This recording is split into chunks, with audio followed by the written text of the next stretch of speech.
রাধে রাধে। আজ আমরা বেরিয়ে পড়েছি ইস্কন মন্দির পরিদর্শনে। তো মায়াপুর ইস্কন নয়, আমাদের ডোমজুর ইস্কন। এটাও খুব ভালো মন্দির, সব জায়গাতেই ভালো। তো এখানে বিকালবেলা একটা আরতি হয়, তো 4টে থেকে। তো সেই উদ্দেশ্যেই আজকে বেরিয়ে পড়া। তো আপনারা যারা এখানে আসতে চান আসতে পারেন। এখানে আসতে গেলে নীলাঞ্জনা পার্ক বা ইস্কন মন্দির ডোমজুর বললেই, বাসে হোক গাড়ি নিয়ে হোক যেখানেই হোক সব জায়গা থেকেই আসতে পারেন।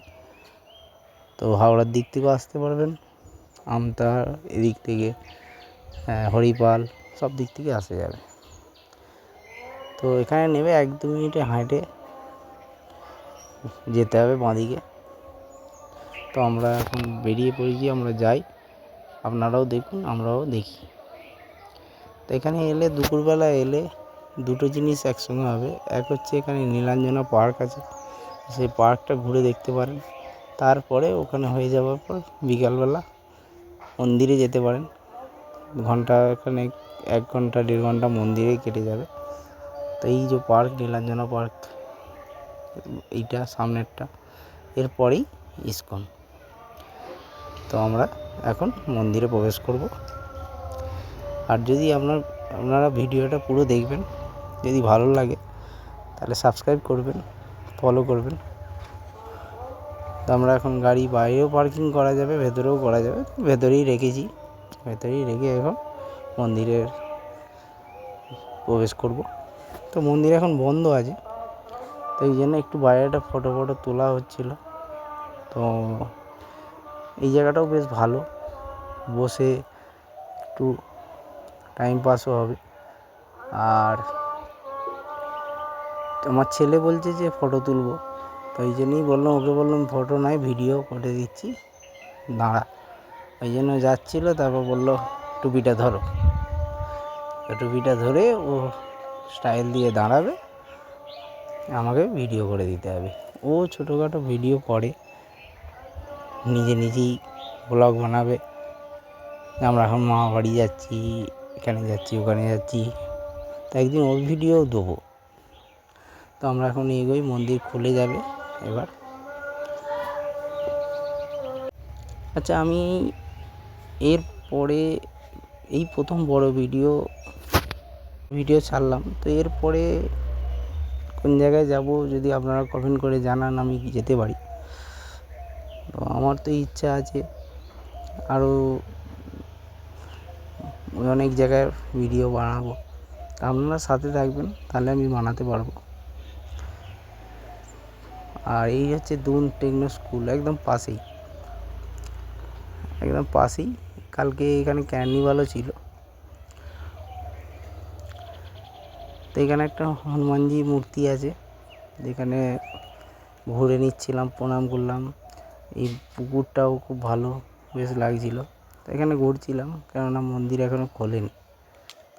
মন্দির খুললে আরতি হবে, তো আমরা ওই জন্যই অপেক্ষা করছি।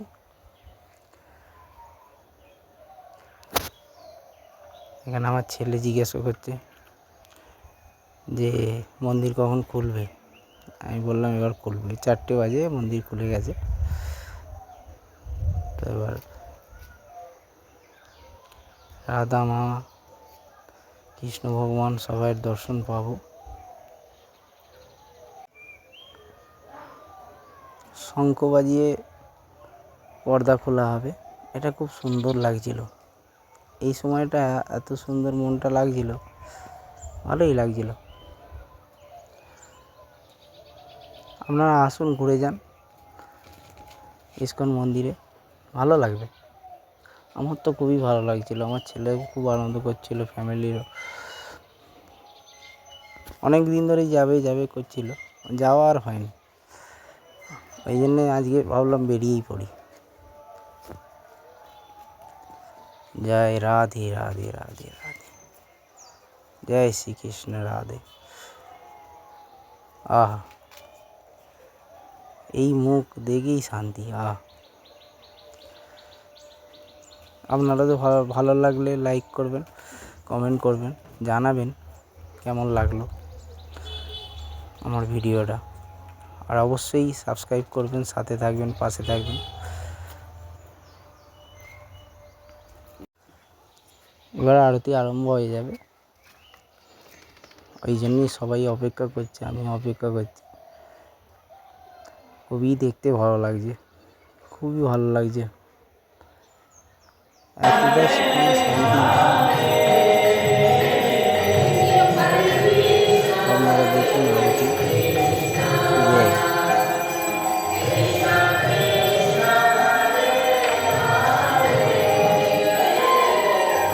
আমরা মায়াপুরে গেছিলাম আরতি, সন্ধ্যেবেলা আরতিটা দেখা, তো এখানেই দেখে মনটা শান্তি হয়ে গেল।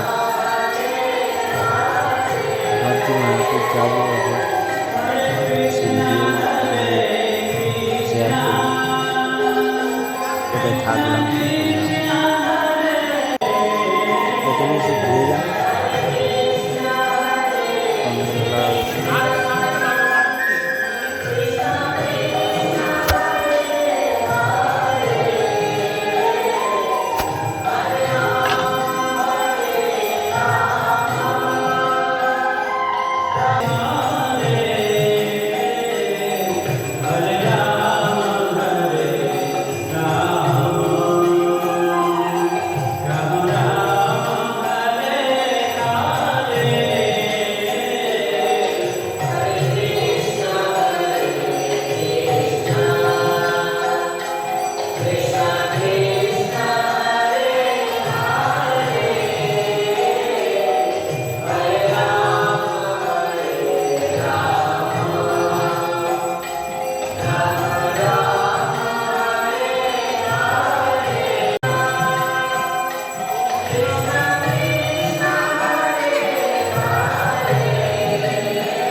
আরতি শেষ হয়ে গেছে, এখনও সবাই আসছেন দর্শন করার জন্য।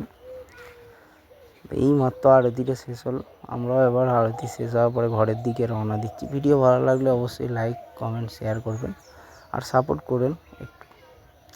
ইস্কন মন্দিরে এইসব আরতি ভারতির জন্য যেসব কত টাকা করে দিলে কি করা যায় সব আমি দিয়ে দিলাম।